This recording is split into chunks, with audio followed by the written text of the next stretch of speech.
My name is Mario Compean. I'm not I wasn't born in San Antonio, but I grew up here in San Antonio and the west side, primarily the Edgewood district, far west side at that time when I was a kid. And in the fields of several states, Texas and others outside of Texas, as a migrant farm worker. So my background is from a working class family.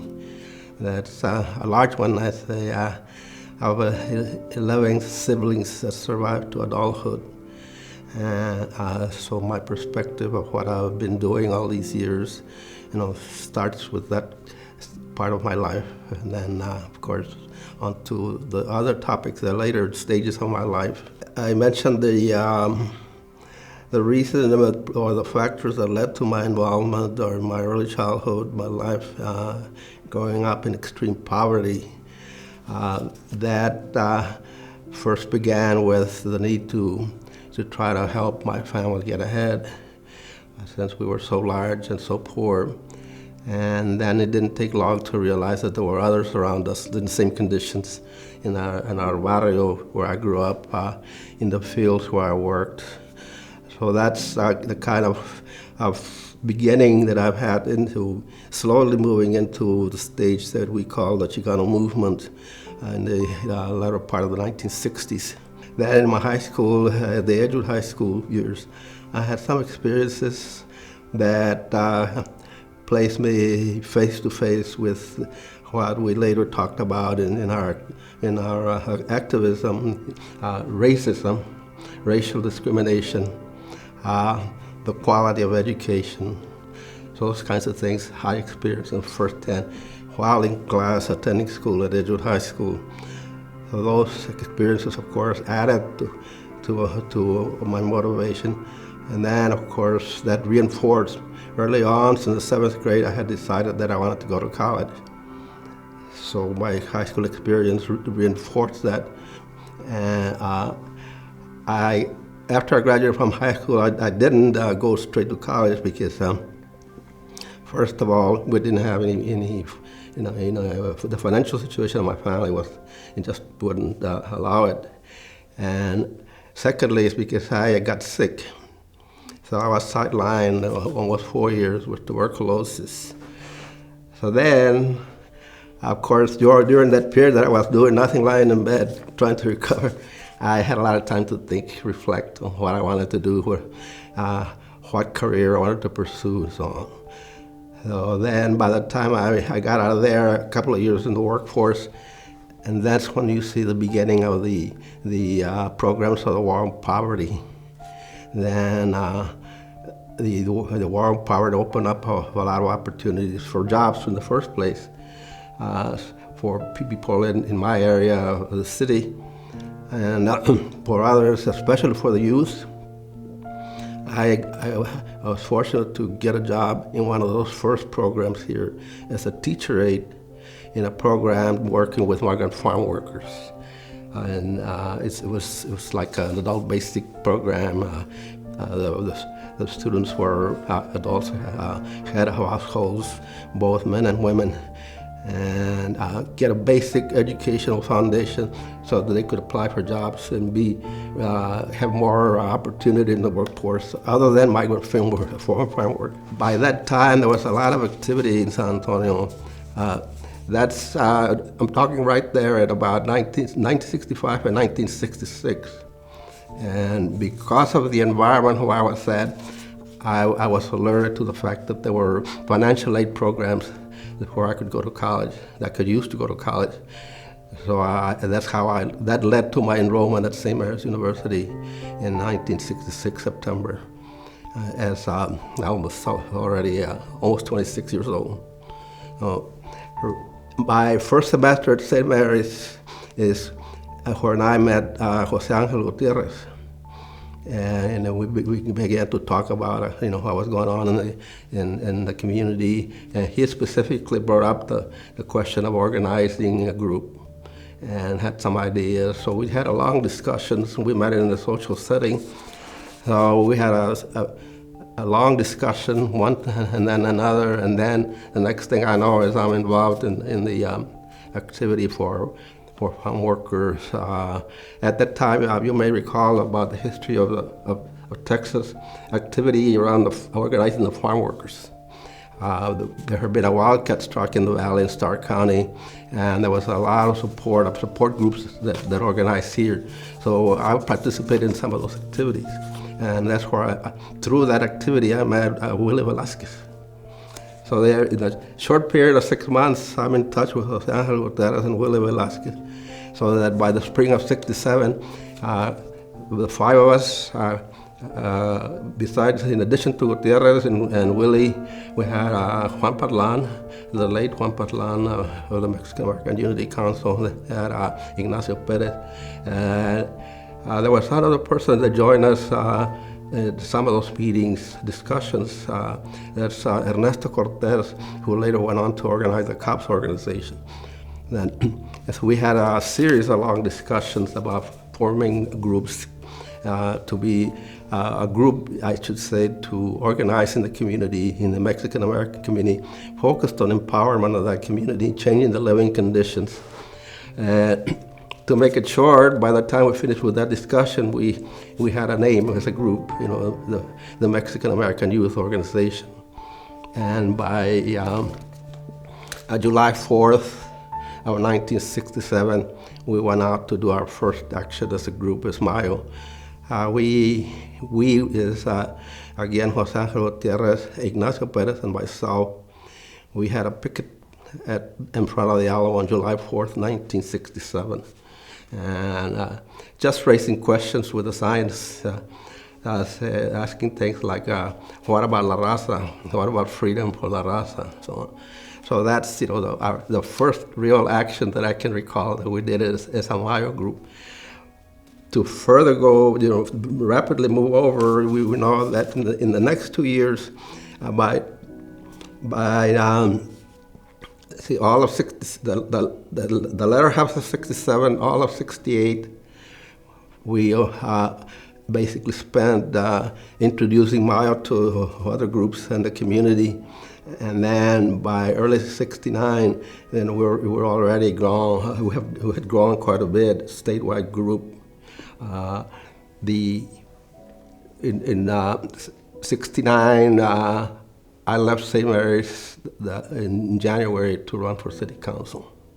And I began, I went from a college student to full-time activist, so I left college. I didn't finish my degree at that time. I went back later. The early stage of my life, my activism, the importance of the formation of Mayo, I think historically is very significant in the Chicano experience. For a lot of reasons, but first because of the goals that we had and we set out to achieve, which were actually the goals of the Chicano movement, twin goals, two dual goals of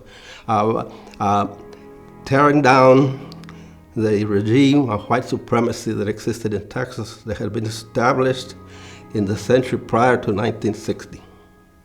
Tearing down that system, and secondly, to empower our community so we could have a full, complete participation in society, in government, in all four phases of life in our communities where we were at. So that from an oppressed people, because we defined it as such, history had defined us as such, the actions and policies of the governments, through the generations, that's how they had defined it, that's what they created. And they placed us in what I would call a subordinate position. That is, there was always this kind of relationship, whites here and Chicanos and other minorities here. And that had persisted, as I said, since it was established in the aftermath of the Texas Revolution, the war, U.S. war with Mexico. In the latter half of the 19th century, that regime was established by at least two means: by violence and by racism. So established and enforced and sustained by violence, and then sustained by racism. That's the kind of thing that we say that has to stop. Now we can't live forever under these kinds of conditions.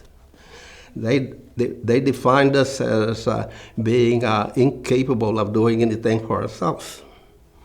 As you are incompetent, you're not fit to govern, you're not fit to be a professional, a doctor, a lawyer, an educator. Besides that, in addition to that, you're also a lazy, criminal type. So really, there was nothing good about us.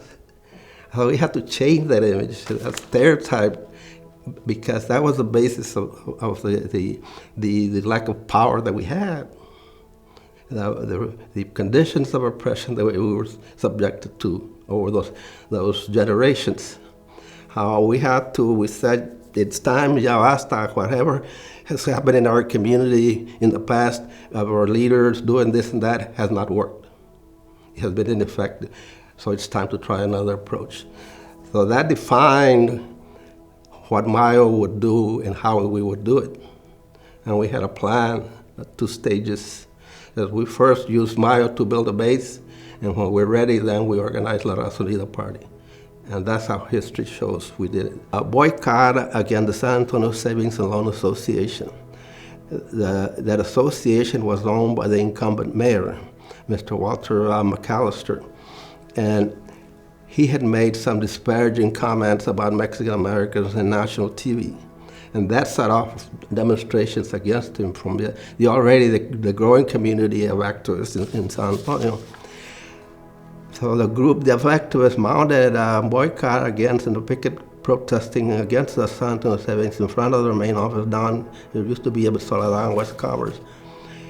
A picket demonstration that lasted for weeks. Many were arrested because of that. Now that focused on they personified the system of white supremacy. That sitting mayor, the incumbent mayor, his comments were widely interpreted in the community of activists as being racist against Mexicans.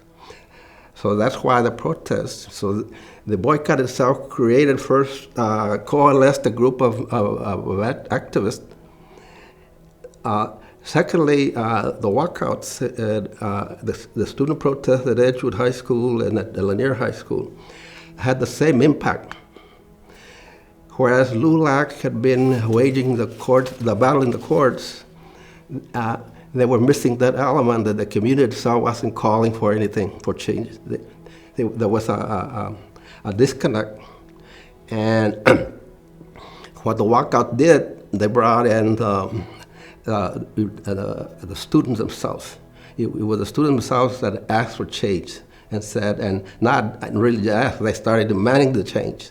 And that made a difference. They themselves said, we don't like the type of education we're getting. It's racist, it punishes us for speaking Spanish, it denigrates everything that we are. And therefore, it's got to end.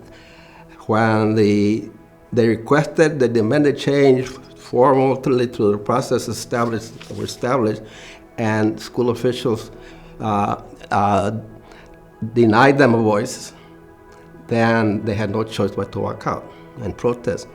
The Lanier protest was not actually a walkout because the school board yielded to their demands before they walked out, but it wasn't in the plan. At the right stage, they were going to walk out if they didn't have an appropriate, satisfying response from the administration. But nevertheless, both demonstrations were powerful, had a powerful impact. It changed, transformed completely the teaching practices in the schools, the policies, and to some extent the resources available for the school district, although that battle is still going on in the case of Edgewood and the poor school districts in the state. That's a struggle that began in the court with the walkouts, and still there in the courts, although it has been resolved here and then, in some fashion, it hasn't been totally responsive to the needs of the Edgewood School District and similar school districts. But nonetheless, it was because of the boycott that all that change occurred.